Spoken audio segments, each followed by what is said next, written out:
Welcome back, guys. Or if you're new to my channel, this is Automotive Anonymous, and that's the 2025 Subaru BRZ. But more specifically, this is the TS, or the Tuned by STI.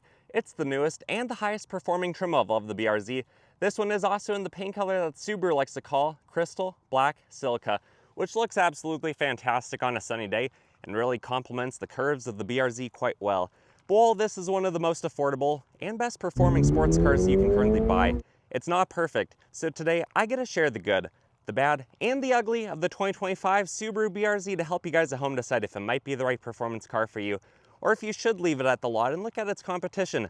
So today you can expect to see a walk around, all the specs, initial driving impressions, 0 to 60 on GPS, and then my final thoughts, and huge thanks to the Twin Falls Subaru for letting me borrow this one for the day. I'll link them below if you're interested because they sell below MSRP, they ship all over the country, and with that said, let's dive right into this review.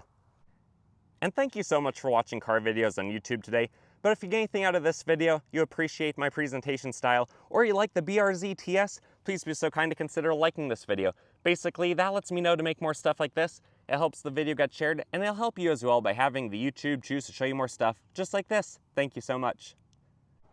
But if you're new to Subaru, or the Subaru BRZ, there's a few things that you should probably know. Subaru is a Japanese automaker, and they've become one of the best. They're known for building safe, affordable, and reliable vehicles. Heck, for 2025, they were even rated #1 in expected reliability by Consumer Reports, which is pretty neat. But they didn't start producing cars until the middle of the 1950s. They didn't even come to the United States market until the end of the 1960s, and then the BRZ wasn't even born until 2013 with the first generation, which shared the same platform as the Scion FRS and the Toyota GR86. Unfortunately, Scion is no longer around, but the GR86 is. That's part of the reason that this platform is still fairly affordable, even though it has gone up in price a little bit. These unfortunately only sell about 15 to 16,000 units every single year between the BRZ and the GR86 in the United States market. They are assembled in Japan, but for the 2025 model year, they cost a little bit more than they ever have before. A base premium starts at about $33,000. A limited is a couple $1,000s more, and the TS like this starts at about $38,000 before destination and delivery, making this almost a $40,000 vehicle before Twin Falls Subaru's big discount. But for about $40,000, what do you actually get? First and foremost, you have a very fun sports car, but because it was made by two automotive giants, Toyota and Subaru, those are companies that primarily make passenger vehicles. They don't really focus on sports cars, so you should expect a lot of their passenger vehicle DNA to trickle down into the BRZ, making this pretty easy to work on, pretty reliable, fairly economical, and a sports car that you can actually daily drive while having the reliability and the serviceability of a Subaru or of a Toyota. It's actually pretty neat, but beyond that, this is even a 5-star crash test rated vehicle. It's also a top safety pick, so not only does it have fantastic crumple zones to help protect you and your occupants, but it has a lot of standard features, even on the basic premium trim level, like really bright LED headlights, blind spot monitoring, and adaptive cruise. This vehicle holds up well in accidents and it helps you to avoid them. But beyond that, because this is the $40,000 TS that we're talking about, you have really cool 18-inch wheels that actually look good with some really nice Brembo brakes underneath them. You have functional aerodynamics, ventilation, a little bit of a spoiler on the back, more STI and TS badges than you probably know what to do with, and a lot of other nice features that you're just gonna have to wait and see throughout this video. And then they're actually pretty easy to park, pretty easy to drive, very maneuverable around town, but they also feel stable at highway and interstate speeds. They're roughly 14 feet long.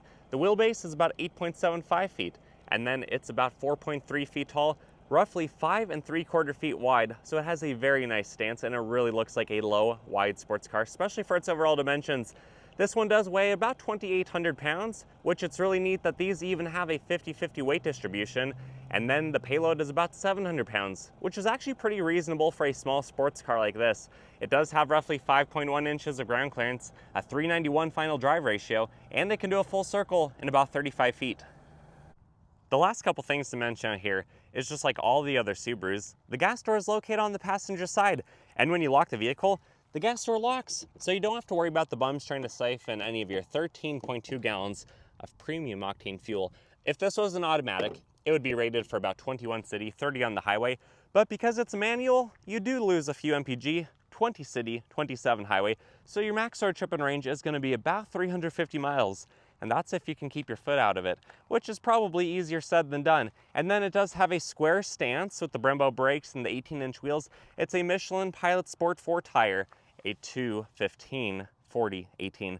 So it's a pretty narrow little tire. Shouldn't be too expensive to replace, I wouldn't think. And then this is your typical Subaru key. It does have the physical key hidden in the remote for the door hole right there. But anyways, you have lock, unlock, trunk release, panic button. But honestly, on this example, just leave it in your pocket because you do have proximity key features right here to lock and unlock the vehicle. The driver's side door panel of the BRZ opens up really wide because this is a coupe and it's 14 feet long. And to access the back seats, which are extremely uncomfortable by the way, you do have to have a big front door setup. So be careful that that doesn't swing out and hit the car next to you. The windows are not quite as big as I would like. They are frameless, so I imagine they drop down a little bit when you open the door. I haven't heard them dropping down though. Let's actually try that real quick on camera. Yep, it's just delayed, it's kind of quiet, but they do drop down. You have Alcantara or suede type of materials on the door card or just above it. You have a leather wrapped armrest with blue Hobby Lobby stitching, a bottle holder, a speaker, your basic Subaru controls right there. Nothing on the door sill, but check out how low the seats are. They are kind of difficult to get into, especially because you have to go low, but you have to get over the hump, over the bolstering. But once you're in these seats, they are so darn comfortable. I just love them. But then you also have a really tall door sill. It's like a half-foot tall, so it is kind of awkward sometimes getting in and out until you get the muscle memory for that setup. And then you have aluminum hybridized with rubber dead pedal. 3 pedals the way God intended you to drive, a knee airbag, part of the top safety pick plus features, and then trunk release, dashboard lighting, ventilation, headlight switch, trip reset, tilt and telescoping wheel, and then a non-heated but leather wrapped with blue Hobby Lobby stitching steering wheel. And it actually looks really good. This is a really nice place to be, so let me hop inside and show you what's next. Sitting inside the BRZ TS honestly doesn't feel a whole lot different to me than any of the other BRZs other than the STI start button and the dashboard and a little bit of red texture around it. It really feels about the same. Make sure it's a neutral, clutch in, brake on, revs right up. You can see STI is tuned in to appear right there. And then you have the boxer design, the shape of a boxer. That is really cool. The pistons on the outside, the crank in the middle. Visibility, it's okay. You definitely get used to it. It's a little bit better than a 6th generation Chevy Camaro, but it's not as good as a Dodge Challenger. It's not as good as a lot of other sports cars and performance cars, but it's okay. You get used to it. The side mirrors are thankfully really big, and you have blind spot monitoring with the little nub right there, so you can easily figure out what's going on. I love that you have the manual e-brake right here, or the parking brake right there. And then the horn, it's actually really loud on this one. You don't have a whole lot that you can control through the center display, but I'll show you the few things that we do have. Honestly, even though it's all digital, it has exactly what you need. Tachometer in the middle so that you can rev it out to 7,500, and the miles per hour in the middle so that you don't get in too much trouble. But the cool thing about this car with the 2.4 liter is you can rev it out, you can have some fun, and you can easily go all the way through first and usually second before you're breaking the speed limit.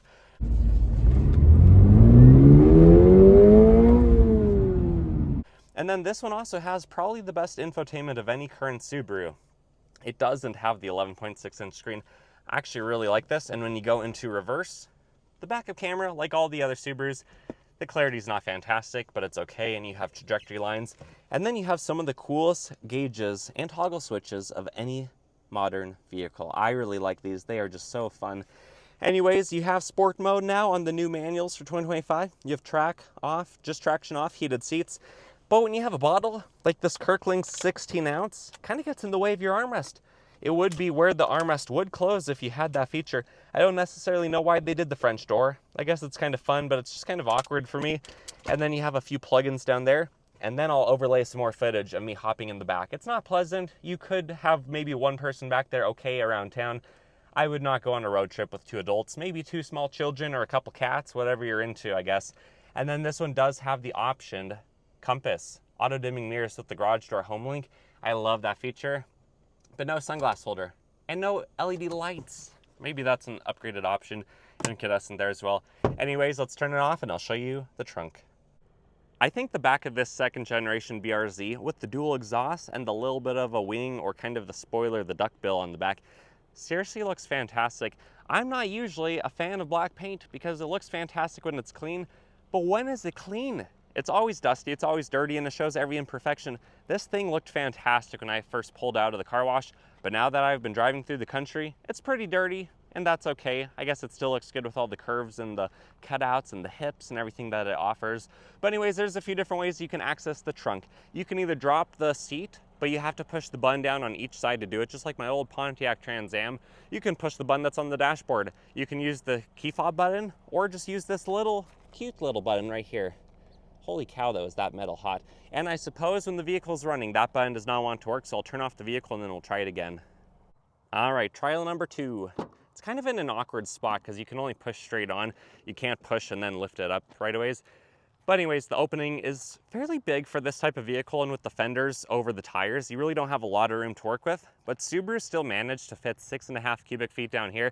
And then when you do push the both tabs on the back seat, you can drop the seat, get a little bit more room. And Subaru always recommended, or I guess advertised, that this could hold 4 race tires of the 215mm width.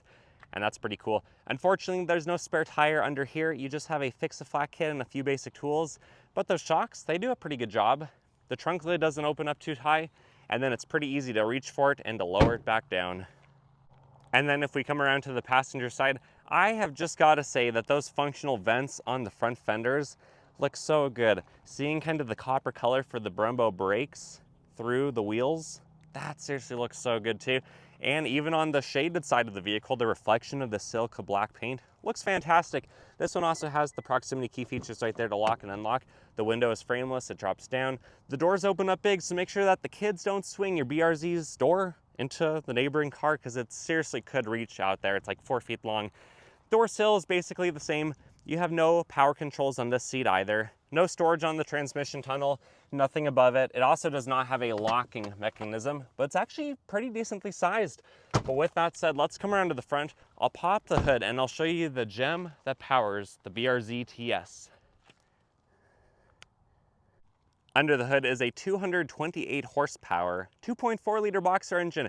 It makes the peak horsepower at 7,000 RPM. And this is a rev-happy engine, so you're gonna have a lot of fun trying to reach the peak horsepower numbers. And then peak torque is 184 at 3,700 RPM. So for naturally aspirated, that's actually fairly low, fairly decent. And just like all the other Subarus, this is extremely simple, extremely straightforward. You have it longitudinally mounted, so the serpentine belt is right there. The whole accessory drive, the alternator, there's just a few bolts. You could take that thing off in like 4 minutes. You could check the oil, your battery's over there, further back than the axle basically, to help with the 50-50 weight distribution. And you can see half the engine is behind the front as well. You have all the other reservoirs on the periphery. Everything looks very identifiable. It looks like you even have an oil cooler underneath the oil filter, which is top mounted. This seriously is a really cool engine. It's also dual port injection, so you have port and direct injection to help keep it clean. You can probably see where the boxer splits. Maybe you can't. Okay, there you go, right there. There's the crack. There's the line where the two halves are mated together. So this is the only 4-cylinder engine that I'm aware of that has 2 valve covers and basically 2 heads. It's kind of interesting, but it works really well. It probably doesn't even take 5 quarts of oil, just like all the other Subaru boxer engines. So maintenance is cheap, it's easy to work on, and honestly, it looks really good. I love the intake runners, and I love that this doesn't look like every other Subaru boxer engine. Anyways, guys, let's drop the hood and take it for a drive. Initial driving impressions of the 2025 Subaru BRZ TS. First of all, let's get up to speed. This thing shifts really nicely. It's very notchy, it's easy to control. And it's fairly quick, even at over a mile above sea level, density altitude equivalent. But once you're in 6th gear, just cruising, the RPMs stay fairly low. I am in track mode. Remember, this new manual for 2025 does have a sport mode and a little bit different tuning. So if anything, it might hold the gears a little bit longer. But like a lot of other BRZs and GR86s, the visibility is overall pretty good. You quickly get used to it. You can see that the Moroni sticker does take up a lot of the window, but you still see pretty well. The side mirrors are large. The rear view mirror goes right down the center. And when it's time to start slowing down, start to do some engine braking. The 2.4 liter naturally aspirated motor, it does okay. There's not a ton of rotational mass, so it doesn't really slow you down super quickly like a big 5 or 6 liter V8 would, but it still does a pretty decent job. The brakes work really well too, and this thing just goes around a corner so flat, so smooth. First gear really pulls fairly decently for what this is, especially for being a 4-cylinder motor. And I actually really like how it sounds. I really like this transmission. The whole package, the whole cockpit of this vehicle just is fantastic. And it's no surprise why people like these so much. When I used to own a 2023 Miata Club, I thought that this car was about 9/10 the fun of that car, about 9/10 the experience, but with about twice as much practicality. And I think that statement holds true. This thing is seriously pretty practical for a 2,800-pound little sports coupe, but it's also so fun. You can really have a good time with it. It handles well. The transmission is one of the best in the business, especially for under $40,000, even on this TS trim level. But how does it handle bumps? Actually, that was super smooth. I think a lot of the Subaru tuning and suspension work in this vehicle makes it a really comfortable ride. There is definitely a little bit of body roll. It's forgiving, it's easy to drive, easy to maneuver, and when you have to get on those Brembo brakes, oh yeah, barely any brake pedal and you slow down right away. Anyways guys, I highly recommend you test drive one of these for yourself if you get the opportunity. It's taken me quite a while to actually find a TS trim level because they don't make a whole lot of them. They don't make a whole lot of BRZs in general, and that's a shame because this is one of the funnest cars that you can get for $30,000 to $40,000. Anyways guys, let me get to the private road and we will do a 0 to 60. 0 to 60 in the 2025 BRZ TS. Density altitude is about 6,200 feet, so this naturally aspirated engine is down on power, probably about 20%. I have it in track mode, we have traction control off, and we'll see what it can do with just a light launch.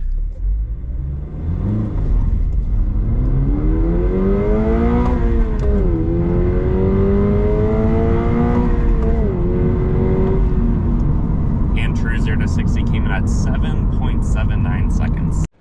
My final thoughts of the 2025 Subaru BRZ TS is this is one heck of a car. It is discounted pretty decently, it's about $38,000, but even if you had to pay full MSRP, 40 grand, compared to the other cars that cost 40 grand, especially on the used market, I do personally think this is a lot funner than them. When I used to own a 2023 Miata Club, I thought that this car was 8 to 9/10 as fun as the Miata while being 2 times more practical. Having a fixed roof, having all the storage that it has, having technically a back seat, it is just such a fun, practical vehicle. It revs just as high, 7,500 RPM, but honestly, it's a lot funner than a lot of the faster, more powerful cars that I drive, especially the used ones. Recently, on my membership program, and eventually public at some point in the future in the next couple months, I have a video of anything from a low miles Camaro SS to a Shelby GT350 to a Trackhawk with the Hellcat engine, and a lot of other cool stuff, even the Cadillac XLR, which is like their version of the Corvette. I've driven a lot of cool stuff and a lot of videos that I haven't even made public yet, but the BRZ always surprises me with how fun it is. Do I wish this was 35 grand fully loaded and the entry point was 27 or 28? Heck yeah, I do. But even for 40 grand in today's inflated times, I still think that's a lot funner than a lot of other vehicles. But I'd love to hear your thoughts and your opinions. Have you guys owned one of these? Have you driven one? They've been out for well over a decade now between the two generations, and I hope the low sales numbers, only 15 or 16,000 units, don't drive Toyota and Subaru to cancel this project, because this is one of the coolest, most fun, awesome cars that you can currently buy. And personally, I would love to own one someday. Anyways, guys, what are your thoughts? What are your opinions? Comment below. Like this video if you got anything out of it. Subscribe if you haven't already, and check out the Twin Falls Subaru if you want a really good deal with one.